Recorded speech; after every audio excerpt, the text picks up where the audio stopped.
I've always been curious about this series. This is Justice #1.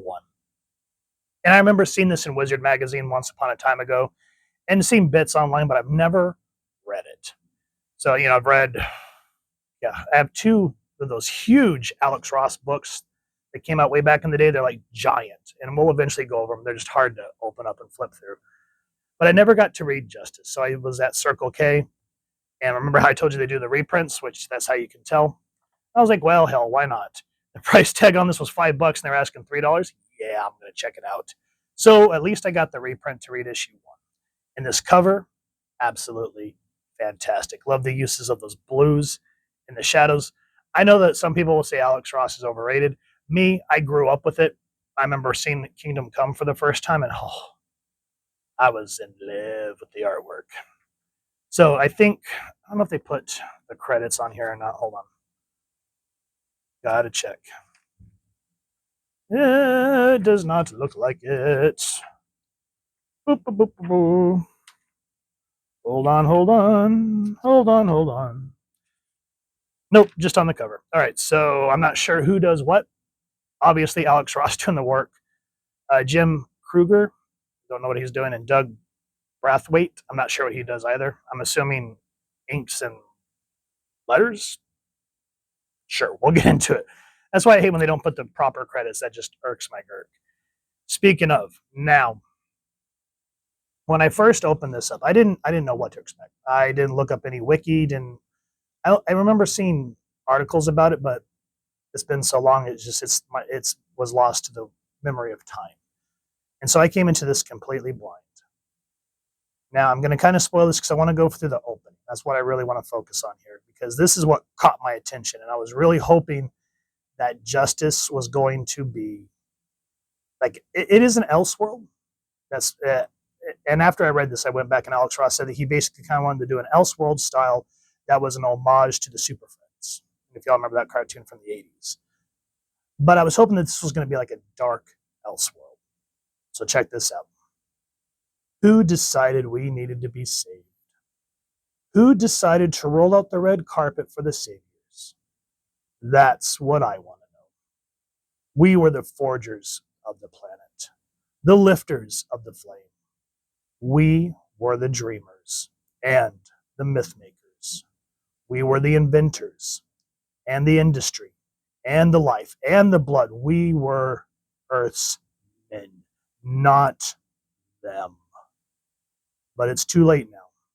We gave it to the aliens and to the robots and to the myths that demanded with their presence that we believe in them and bow to them and trust them. We discovered the atom. We created the bomb. It was our responsibility. It didn't have to be. Not fully. Not in a world populated by the otherworldly. We should have done all we could despite the rescuers. But we were lazy. Their very being made us lazy. And now it's all going to blow up in our collective faces. So just from reading that tone, it's obvious who that is. And for those of you that may not know, that's Lex Luthor. Who else has that complex about them? I mean, he was the whole one that was going to use Shazam against them in Kingdom Come, for example. Or spoilers, if you didn't go over the reviews with us, I'll make sure to leave the playlist up here somewhere. But that caught my attention because I love that we're seeing different shots around the globe of missiles. And I'm thinking, ooh, what's going to happen here? And then this right here. Oh, hell yeah, that's some good work. And we see Lex say, I hate to say I told you so. And we see bombs across the globe. We see people screaming. But in the cacophony of it all, we see Superman saving Lois. Superman, where'd you come from? Krypton, but you know that, Lois. That's very much a Clark thing to do. You did the interview. What's happened? I was in my apartment and I heard an explosion. And now again, this is what I was talking about with hoping this was going to be kind of a darker Elseworld story. Superman sets Lois down. Goes, oh my God, what happened? It's going to be okay, Lois. I'm going to leave you here. You'll be safe. The others who need my help before I can find out what's happened. That man. Now, look at this look of confusion in his face. He goes, but I'm never too late. Kids, no, this can't be. Lois, are you? Lois? Okay, I'm hooked. We're seeing that the man is starting to realize that he's cannot save everyone, regardless of how hard Clark tries. It's a nice little twist. The same with the Flash. Same with Coast City. But as we see the globe once again increasing with atomic blasts, we see Arthur, Aquaman, stop everyone. He goes, don't come any closer. Do you watch the sea boil? Do you glance long enough for it to give up its secrets at last? And we see his face, this tragicness. And he goes, the oceans won't protect you, please. And we see just all the rotting life. Now I'm thinking, oh, so this is going to be like kind of a post-apocalyptic survival story. I'm always a sucker about that. There is one particular Elseworld that we will eventually go over. It happens in the Adventures of Superman and Superboy, and it's one of my favorites. But with that said, we think that, okay, this is how the book's going to start. Awesome, awesome, awesome. Oh, here's the credits page. Anyway, all it was a dream. We see different characters just seeing how he's like, not again. This is Black Manta. I think this is Cheetah. It's time to wake up. They're all having the same dream over and over again, every one of them. Also that humanity will survive these creatures of tomorrow. And I can't remember who these two are. No, one's Captain Cold, and I can't remember who the other one is. Anyway, after that, it was just kind of a womp. I was like, oh, of course it was a dream. Because even though comics try to be edgy to a degree, I just feel like they're playing it too safe. And it was right there. I mean, don't get me wrong. The rest of the book is a nice read. But I was just kind of like, come on. Why does it have to be a freaking dream, man? Because it's like, okay, we're all out of our comfort zone. And then we're just reset. Yes, these dreams are part of the story. And this was very touching between Arthur and Mira. And then we see Captain Cold create this like ice mountain thing out in the middle of the desert. He goes, tell everyone. If they don't believe you, show them what I did here.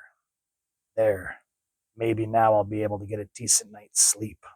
Because he's tired of, they're basically the villains are doing good deeds to try to stop these visions from happening. And as the book comes to an end, Arthur is kind of the first victim.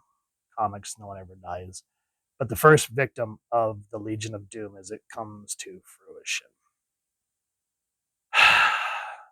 Now, if you've never read Justice and you're interested, pause the video now because I'm going to kind of spoil it. I went ahead and read the wiki to see if the visions that we saw at the beginning ever came true. So I was like, you know what? If this happens and we have to see our heroes try to reclaim this Earth that's been destroyed, hell yeah. But yeah, that's not what happens. Essentially, Lex tricked all the villains with these visions to create the Legion of Doom. And then it just becomes a fight. That's it. Woo! I figure, I know that Ross wanted to do a callback to the Super Friends, and that's cool. But man, don't open up with something we've seen Lois die. We're seeing the oceans dry up. There's something that happens with Batman trying to save a bunch of kids. I would love to see how this affects them going forward. But then it's just back to status quo. That's just my opinion, though. I mean, it's good storytelling, don't get me wrong, but I was just hoping for something more. I was hoping for some steak, and I feel like I kind of just got a hot dog. You know what I mean? So I have a love-hate relationship with it. The artwork, astounding, as we saw. Story, very on point. Each character feels like they're supposed to, especially when we see that moment when Lois dies and Clark sees everyone else die, and he's like, "But I'm never too late." Just that look. That's what made me want to see more of this different world. But it is what it is. So with that said, guys, if you've enjoyed what you've seen, you want to read more of Justice, please first and foremost support your local comic shop or where it is like to get your action figures and comics, and either grab this series in the singles or collected trade. And if you've enjoyed this review / little rant, really would appreciate if you take a moment to like, share, and subscribe. Helps the channel more you could possibly know. And if you don't mind hitting that fancy little super friend bell next, subscribe. That way, as I continue to upload content, you guys get notified. Come to the channel, and I love talking with you on hearing your thoughts and feedback down in the comments or the socials, which I'll make sure the links down in the description. Speaking of, if you like what I do here and you'd like to support the channel, I have additionally left a PayPal tip jar link down in the description. And if not, I still appreciate you stopping by and checking out the video. Either way, hope you all continue to have an absolutely amazing day reading, and happy hunting, everyone.